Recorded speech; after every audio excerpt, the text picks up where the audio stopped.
Hi, this is Matt. Welcome to the School of Fiction channel. Are you ready for another great author interview?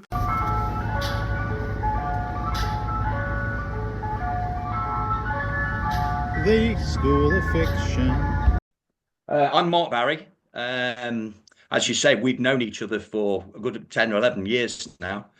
I'm from Britain, city called Nottingham, and I'm a contemporary fiction novelist, basically. Under this name, I write crime, and under the name M.A. Barry, I write modern contemporary fiction. Excellent. And my You business have you company is have a called Green really Wizard. monumental and excellent book that's just come out. So we're definitely going to be talking about that one, The Fabulous Fitzhenrys, which sells That's as correct, yeah. big paperback or in three separate ebooks. Yeah, they basically, I can I show you the book? Can I bring it on? Absolutely. It's this big. It's this big. I don't know whether you can get the sense of the size, but it's Looks about 760 pages long. awesome. Yeah. It's quite large text because now in the old days you'd get away with a lot smaller text, but people don't want that anymore. So it's quite part of the reason it's so big is because I've used a larger text font. Mhm. But So yeah, so that's it, and it's also I've split it into three ebooks because people can sample the first chapter to see whether it's their thing or not. mhm. So the first book is called The Fabulous Fitzhenry and Fabulous Fitzhenry's The Wedding, and that's on an ebook. And basically, if it stands to reason, if people like it, they'll continue to the second chapter. So it saves people buying. Mhm. It saves people buying something as big as this, which Nice. is quite a big bookshelf edition. Yes, indeed. So I see the wedding is the red cover here with a wonderful wedding cake. That's correct. And then chocolate mimosa. Is the horse Yeah, called chocolate mimosa? that's correct. Yeah, I'm a big racing man, big racing fan. I know you're from New York, so we're looking at Aqueduct, Belmont, Saratoga, Yeah, all I places I've wanted to I go. drive past Belmont every day. Oh wow, Yeah. yeah, it's one on my bucket list to go to Belmont. Well, all right. Well, I've never been there, but if you come to New York, we will go together. But I'm not going to Thank you, Matt. I gamble look because forward I'm to not that. smart enough to gamble. But and I see we have I'm a very gamblers, of small course, better. here. And this is an older book that you have also, which is out of print. So, That's what correct. Yeah, I've what taken that off the other for author name is various what? reasons. Mark Barry? No, my author name at the moment. So I used to be Mark Barry. I did a lot of crime-based fiction in the old days, Mhm, and then I've kind of diversified, mhm, and I'm writing a lot lighter, a lot more contemporary fiction. mhm. Basically, The Fabulous Fitzhenrys is a beach novel. Did you have those? Do you remember those? The Shirley Conran, Jackie Collins, Joan Collins, that type of thing. A big, Absolutely. thick. They were very popular when I was growing up, especially. Abs Absolutely. And you and I are roughly the same age, so we remember this nostalgia, where somebody will go to the beach and find a sunbed, wait for the sun's rays to start, and then open a great big book like Jackie Collins' Rockstar or something like that. And Mhm. that's what I've tried to do with this book, The Fabulous Fitzhenrys. It's a self-contained 2 week holiday long story that someone can really get into. A family saga. Yes, it's a Yeah. family saga.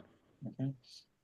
Well, So it features an historic British family and their trials and tribulations over a 3 week period this year.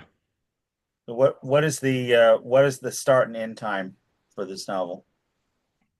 It starts um, basically. There's a character in there called Harry Fitzhenry, who's a very interesting character based on a real life Marquis of Hastings, the fourth Marquis of Hastings, who was a aristocratic rogue in the traditional sense. And it opens up in May this year when he's been released from prison after breaching a restraining order. So it opens up with him leaving the prison, Yeah. and 3 weeks later the story concludes. But it's an intertwined story about the search for two people. So literally in this year, the year of publication. That's correct. Yeah. Well, it's I started writing it 8 years ago, Matt, Mhm. Oh, so but I you kind start of so timed it. Yes, you managed to finish it and get it ready for publication just in the year that it was set. That's correct. Uh, Yeah. 8 but years. 8 years I wrote. wow, yeah, because I was going to ask you about that because this is a very, very substantial book. And I write long books and I'm very slow, but I don't think I've ever reached that length. So, what are some of the challenges of writing a book of that length, and how, in fact, did you wind up deciding to do that?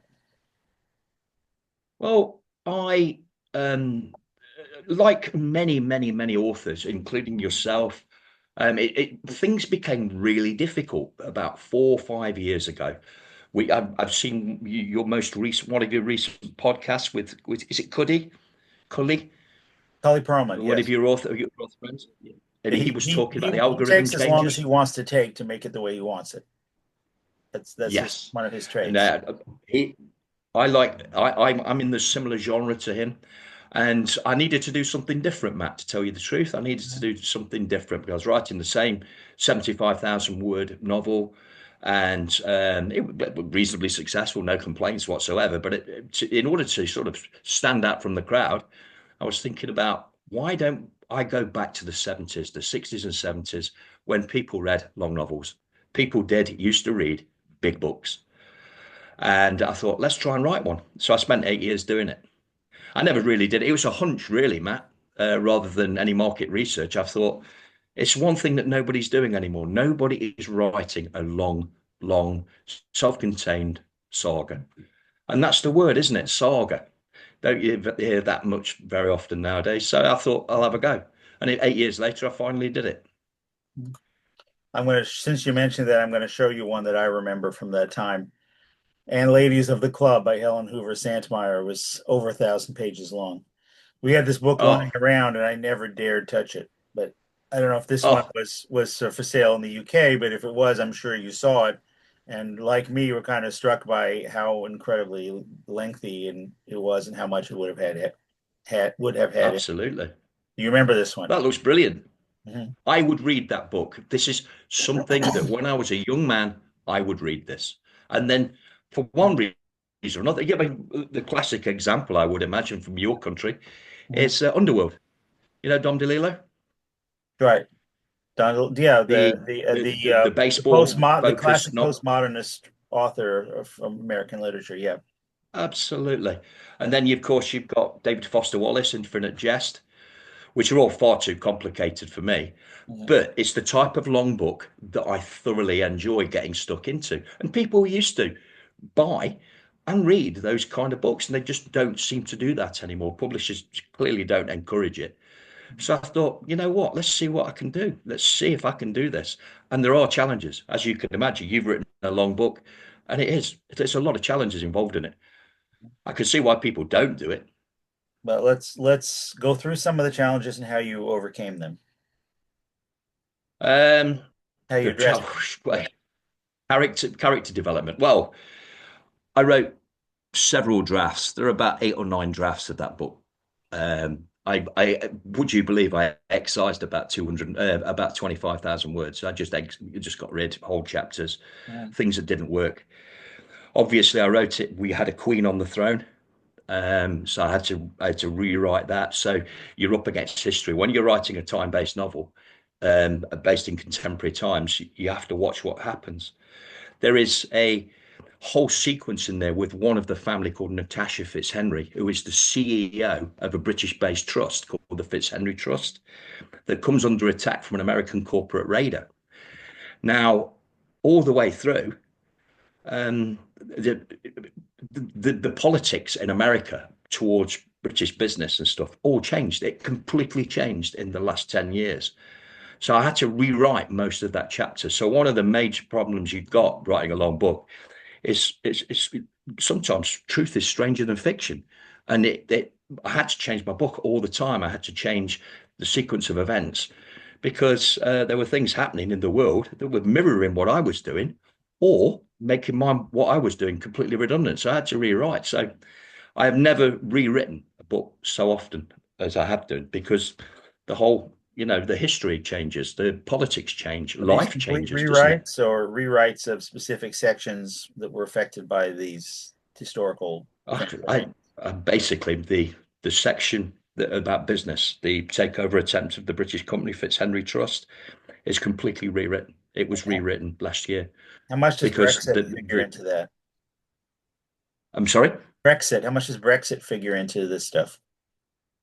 Well, it's funny you should say that, and I have to be careful with this because it's Brexit. I am a strong pro-European. I was a campaign for Remain, and I find Brexit not my thing at all, and it's caused untold damage, particularly to the city of London, on which a third of the novel is focused upon. When I wrote this book, I put in all the things that I find great about Britain without the obvious, without all the stuff like the music, the film, the literature, the past that we've had, the history, the sport, the horse racing, the football, the stuff that we're really good at, that everyone completely forgot in the wake of Brexit. People were looking at the obvious things, the old empire, all the stuff that the campaigners used to force us to Brexit. And I looked at other things that are patriotic but not offensive, the good stuff that we do. And I thought, you know what, it'd be really good to incorporate that in a really, really sort of positive, upbeat novel.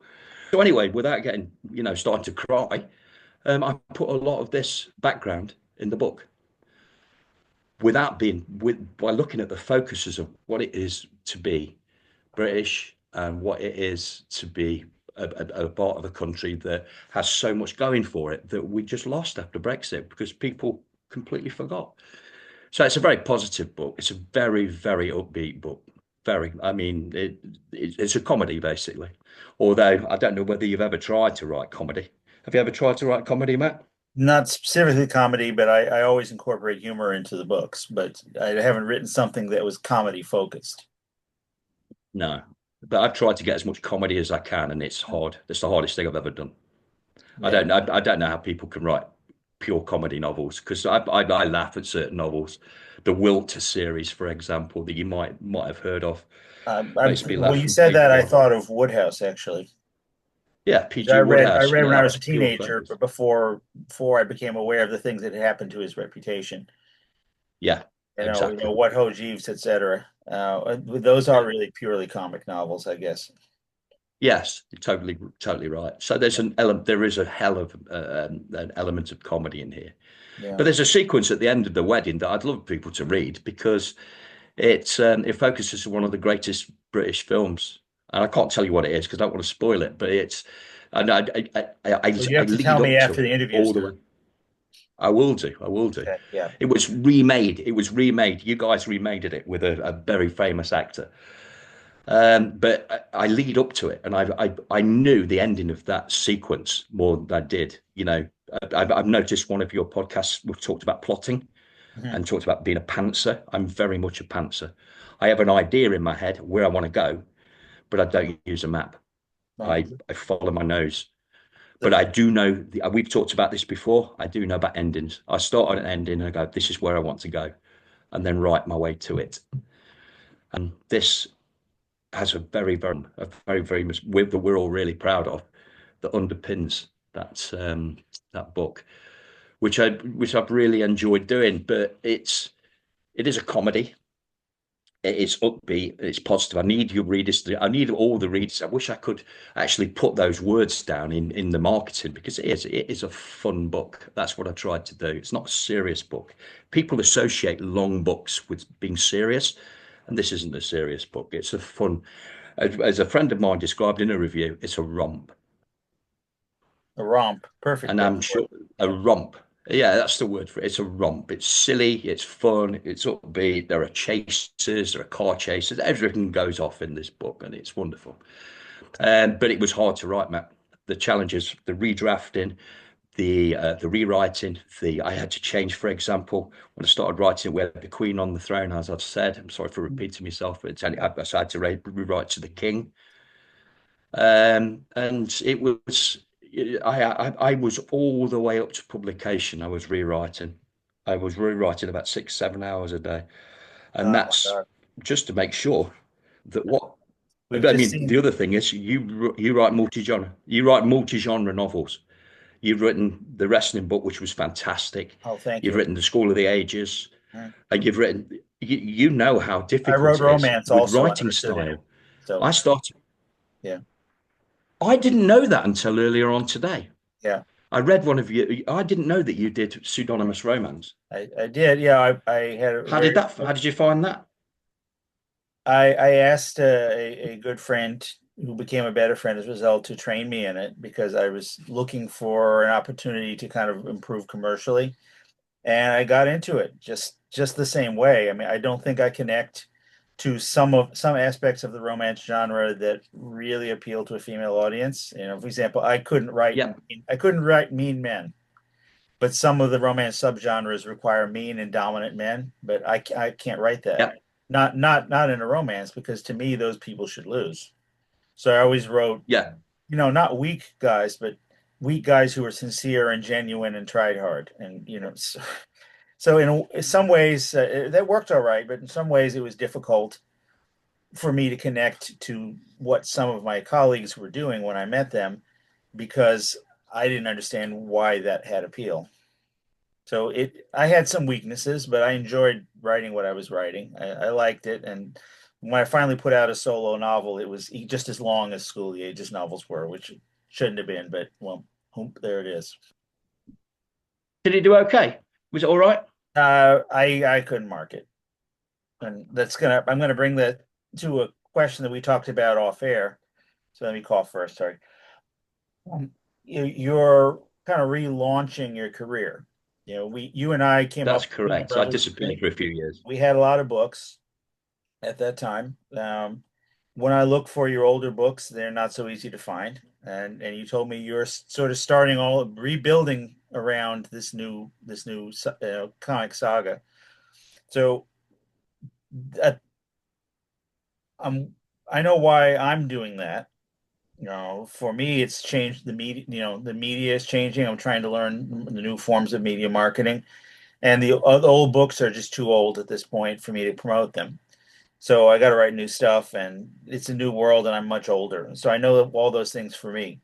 But what made you decide to Right. do this, and how are you going about it?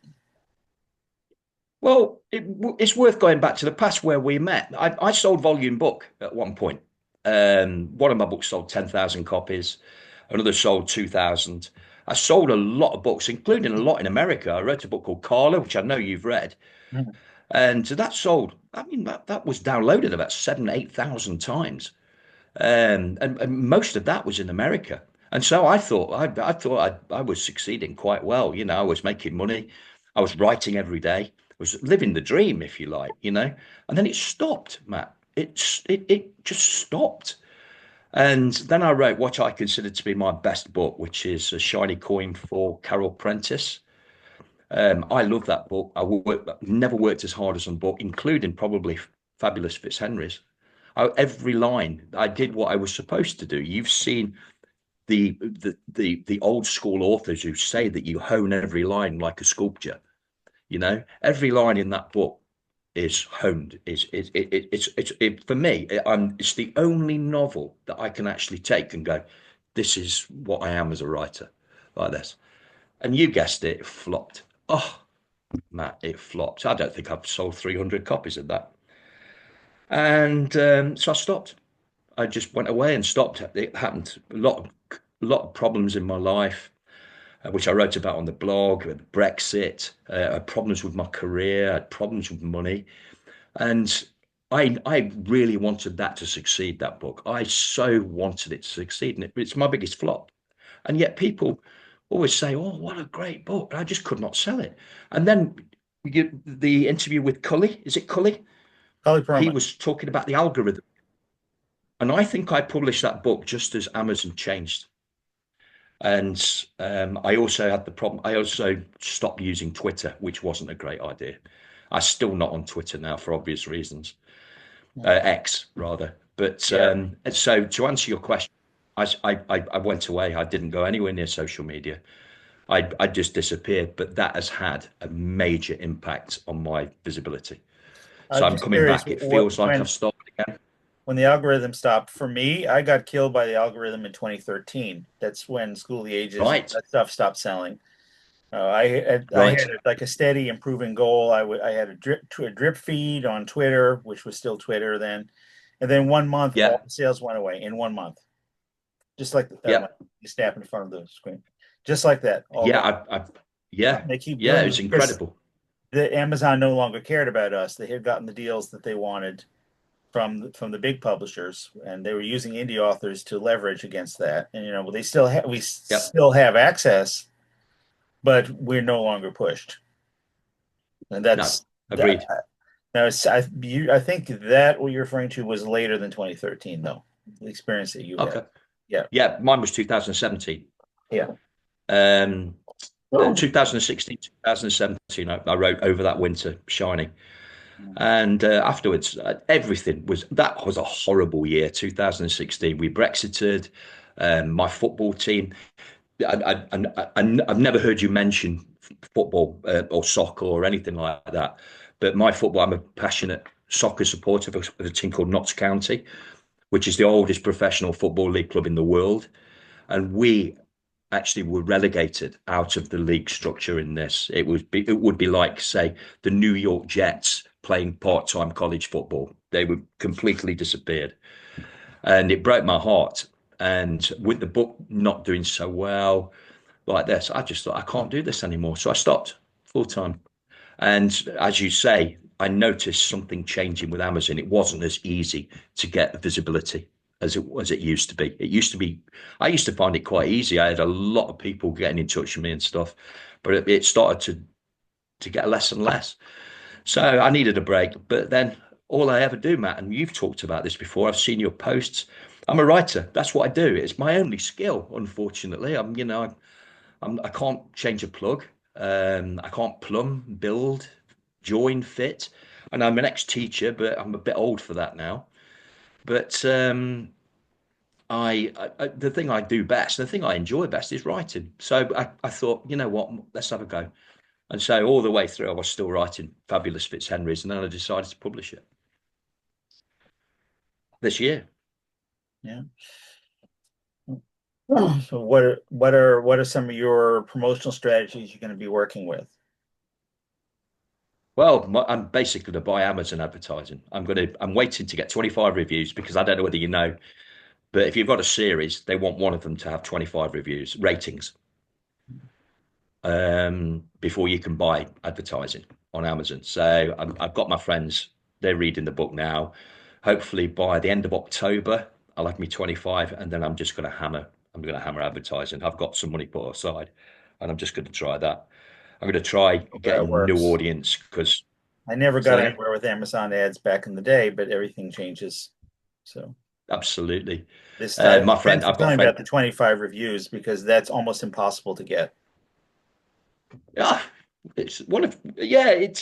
It wasn't at one time. It was fun, wasn't it? When we first started, Matt, it was fun. It was fun. It was entertaining. It was upbeat, and I was really positive about the future. But as you say, I wrote a book last year, which is one of my favourite books. Actually, it's called Harper's Last Stand. I wrote that under my name, Mark Barry. It's a crime book, and it gets people who've read it think it's really, really good. And yet, I've got one review. I got one review, and this is my friends have read it. People just don't review or rate books to the extent that I need to get on the Amazon advertising. I prefer it. I'm not bothered about reviews as a person. I'd rather someone just read it and tell me personally that they've enjoyed it. But Amazon want reviews, don't they? Here's Harper's Last Stand and a shiny coin for Carl Prentice. Once Upon a Time in City Yeah, Criminals, Schrodinger's Train, and many Carla. Yeah. So this here is your prior career, and that's right. That's obviously all the old stuff. books that remain of great interest, no doubt. So Yeah, I still sell some copies of certain books. Carlo off Night Porter won an award, a British award, 2014, won a Rosie Award, and a lot of people. I got a clue with that because it's a very upbeat book. It's a very, very silly book. I talked about a writing an award ceremony like the Oscars for writers, right. setting a hotel in my town of Southwell, which is north of Nottingham. Yeah. You know, it never happened like this, but I put together this sort of mini fantasy about the 4 writers who've reached the final table, and they're all staying in the hotel, and they were managed, their egos and their lives were managed by a night porter, and people really, really enjoyed that book. And I thought, you know what, I'm going to use the flavour of that in Fabulous Fitzhenrys. It's you know, that kind of effervescent silliness that fiction does really well on paper. Might not work on film. Well, it does work on film, but the word, you know, it's almost like a fantasy, Matt. I mean, you've written fantasy, but it's like with real people. Do you know what I mean? It's like there's stuff that happens in both Night Porter and Fabulous Fitzhenrys that if someone was of a literal bent, they'd go, no, that would never happen. But I put it in anyway, and it works. You know. Well, let's look at. So I'm going to look at that from the point of view of Aristotle, who talked about that what you write is not what is real, but what feels real and authentic on the emotional level. Right. agreed. Yes, Agreed. this Yeah. didn't happen. This might not quite happen, but what we are experiencing feels like life to us. Yeah. I think that Absolutely, and possibilities of life as well. I mean, I'd like some of the things that I've written about to happen. You know, they were in the new book. You know, I can see someone of a literal bent going, "That would never happen. That's really silly. What happened to this? What happened to that?" But I thought, you know what? But wouldn't it be good if it did happen? And I think that's a kind of Dickensian thing, isn't it? You've read some Dickens, and I've read yeah, a some good Dickens. bit. Yeah. He used to put stuff in, you know, 200 years ago now in there that's not quite real, but it's just on the border of being real. And I quite enjoyed that about him. The appearances of the ghosts in Scrooge, you know, in the Christmas Carol, that kind of thing. That was really, really, really sort of something that I wanted to go with. It's And I did it with emotionally Night. real. Like I said, emotional. Absolutely. Yeah. Absolutely. But It's it, true to you know, people, how we experience the world. yeah, agreed. Totally agree. Well, No problem. I want to thank Mark Barry.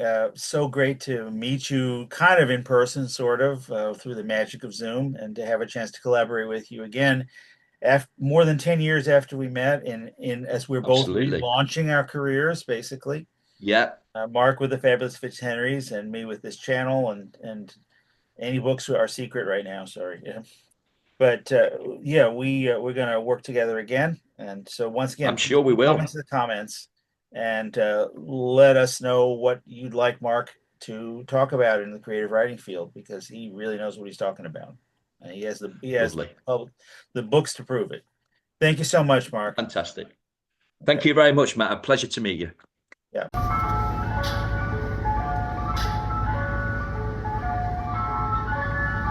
The School of Fiction.